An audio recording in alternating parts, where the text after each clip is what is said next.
আজকে গিরিশ পার্কে যে ঘটনাটি ঘটল, আশা করি তৃণমূল কংগ্রেস আপনারা জবাব পেয়েছেন।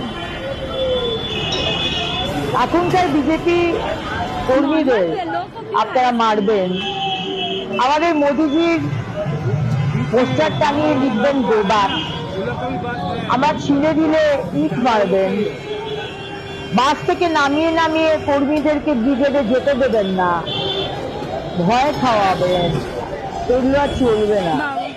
বলেছি না, ভদ্রতার সাথে পেশ করে আসুন, ভদ্রতা করুন।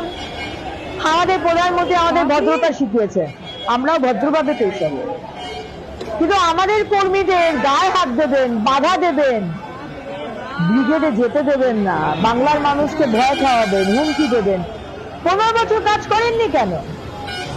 আর যদি কাজ করতেন তাহলে এত ইনসিকিউরিটিতে ভুগতে হতো না। শুধু চুরি করে গেছেন, শুধু মানুষকে অত্যাচার করেছে, সমস্ত যুব সমাজকে মিথ্যে কথা বলে অন্য রাজ্যে পাঠিয়ে দিয়েছে। হ্যাঁ, স্বাস্থ্যসাথী কার্ড দিয়ে মরদেহতে চোখ বিবলে বিক্রি করা হচ্ছে। ওই মুখ্যমন্ত্রী বলেছেন না, এক সম্প্রদায়ের মানুষ আমরা থাকবো না, 12টা বাজিয়ে দেবে।